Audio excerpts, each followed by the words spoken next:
নমস্কার, জয় হিন্দ বন্ধুরা। তোমাদের প্রত্যেককে ওয়েলকাম জানাই আরো একটি নতুন ভিডিওতে। তো বন্ধুরা, সিভিক ভাইদের জন্য দারুণ সুসংবাদ রয়েছে। যেমনটা কিছুদিন আগে শেয়ার করেছিলাম একটা আর্টিকেল সহকারে, যে সিভিক ভলেন্টিয়ারদের বেতন বৃদ্ধি হতে চলেছে, বাট অনেক সিভিক ভাইরা সেটা বিশ্বাস করেনি। যে একটা আর্টিকেল কেন দেখাচ্ছ, আরো আর্টিকেল তো প্রকাশিত হওয়ার কথা, প্রত্যেকটা আর্টিকেল আমাদেরকে দেখাও, তাহলে আমরা বিশ্বাস করব। কারণ এর আগেও আমাদেরকে বলা হয়েছিল যে বেতন বৃদ্ধি হবে, বাট বেতন বৃদ্ধি হয়নি। এবার কি সত্যি সিভিক ভলেন্টিয়ারদের বেতন বৃদ্ধি হতে চলেছে? পুরোটাই শেয়ার করব তোমাদেরকে। প্রত্যেকটা আর্টিকেল আমি দেখাচ্ছি, অনেক ভালো ভালো নিউজ পেপারে প্রকাশিত হয়েছে এবং এটা সত্যি এবারের 2025-এর বাজেটে তোমাদের বেতন বৃদ্ধি হতে চলেছে। সমস্তটা শেয়ার করছি, কত কি বৃদ্ধি হতে পারে না হতে পারে সমস্ত কিছু তোমাদেরকে বলবো। পুরো ভিডিওটা দেখার চেষ্টা করবে। আর তোমরা যদি এই চ্যানেলে নতুন হও, অতি অবশ্যই চ্যানেলটাকে সাবস্ক্রাইব করে পাশে থাকা বেল আইকনটাকে প্রেস করে দেবে। যখনই আমি নতুন ভিডিও আপলোড করবো তার নোটিফিকেশন সর্বপ্রথম পেতে অতি অবশ্যই চ্যানেলটাকে সাবস্ক্রাইব করে দিতে হবে। তো বন্ধুরা, ফার্স্ট অফ অল তোমাদেরকে একটা আমি ছোট্ট আর্টিকেল দেখিয়েছিলাম, ঠিক আছে? তোমরা ওয়ে টু নিউজ বলে যে ইটে রয়েছে, পোর্টালটি রয়েছে, সেখান থেকে তোমাদের এই নিউজটা সার্কুলেট হয়েছিল। এবং মন্ত্রিসভার বৈঠকেও কিন্তু মাননীয় মুখ্যমন্ত্রী এসব নিয়ে আলোচনা করেছে। সিভিক ভলেন্টিয়ারদের বেতন বৃদ্ধি হতে চলেছে। এবারের বাজেটে দুইটি বড় বড় যে আপডেট এসেছে, সেটা হচ্ছে, এক হচ্ছে লক্ষ্মী ভান্ডারের টাকা বৃদ্ধি হতে পারে, মানে লক্ষ্মী ভান্ডারের টাকা বেশি বেশি করে দেবে, এই নিয়ে পরে একটা ডিটেলসে ভিডিও করবো। দ্বিতীয়ত, সিভিক ভলেন্টিয়ারদের বেতন বৃদ্ধি হতে পারে, ঠিক আছে? এই নিয়ে অলরেডি পরিকাঠামো গাইডলাইন তৈরির প্রক্রিয়া শেষ হয়ে গেছে।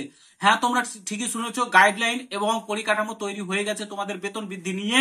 এবং এই আর্টিকেল গুলো দেখতে পাচ্ছ, প্রত্যেকটা আমি পড়ছি না, কারণ ভিডিওটা অনেক লেন্দি হয়ে যাবে। তোমরা চাইলে পড়ে নিতে পারো। বিভিন্ন জায়গায় প্রকাশিত হয়েছে এবং বিভিন্ন বড় বড় নেতা মন্ত্রী, বিভিন্ন যারা দপ্তরে রয়েছে তারাও কিন্তু বলছে এবার সিভিক ভলেন্টিয়ারদের বেতন কিন্তু বৃদ্ধি হতে চলেছে, ঠিক আছে? প্রতি বছর তোমাদের বেতন কিন্তু বৃদ্ধি হবে। কত করে বৃদ্ধি হবে না হবে এটা এখনো সুস্পষ্ট করেনি, কোনো জায়গায় দেখালো না, সুস্পষ্ট করেনি। তবে আগামী 1 ফেব্রুয়ারি কেন্দ্র সভার বাজেট রয়েছে, কেন্দ্রের বাজেট পেশ করবে, ঠিক আছে, অর্থমন্ত্রী নির্মলা সীতারামন। তারপরে তোমার আমাদের রাজ্যের বাজেট পেশ হবে আগামী 12ই ফেব্রুয়ারি, ঠিক আছে? আগামী 12ই ফেব্রুয়ারি রাজ্যের বাজেট পেশ হবে। সেখানে কিন্তু সমস্ত কিছু স্পষ্ট ভাবে উল্লেখ করা হবে, লক্ষ্মী ভান্ডার সহকারে তোমাদের কিন্তু যে বেতন বৃদ্ধি থেকে শুরু করে বেতন বৃদ্ধি কিন্তু হতে চলেছে সিভিক ভলেন্টিয়ারদের। তোমরা 12ই ফেব্রুয়ারি চোখ রাখো, ঠিক আছে? অবশ্যই তোমাদের বেতন বৃদ্ধি হবে। এতদিন তোমরা পরিশ্রম করছো, তার ফলস্বরূপ কিন্তু এবার তোমরা পেতে চলেছে। এবার কিন্তু রাজ্য সরকারের তরফ থেকে তোমাদের বেতন কিন্তু বৃদ্ধি করতে চলেছে। প্রত্যেকে প্রস্তুত থেকেও, তোমাদের যদি বিশ্বাস না হয়, আগামী 12ই ফেব্রুয়ারি আর হাতে মাত্র কয়েকটা দিন রয়েছে, সেদিনকে তোমরা দেখে নেবে বাজেটে যে তোমাদের বেতন বৃদ্ধি হচ্ছে কি হচ্ছে না, ঠিক আছে? তোমাদের দেখো, এতগুলো আর্টিকেল তোমাদেরকে দেখালাম। এবার যদি তোমাদের বিশ্বাস মনে হয় যে বেতন বৃদ্ধি হবে, তাহলে সেটা তোমাদের উপর ডিপেন্ড করছে, না হয় তো আমার কিছু করা নেই। তোমাদেরকে এত সুন্দর একটা সুখবর দিলাম, অবশ্যই চ্যানেলটাকে সাবস্ক্রাইব করে ভিডিওটাকে প্রচুর পরিমাণে প্রত্যেকটা সিভিক ভাইদের সঙ্গে শেয়ার করো।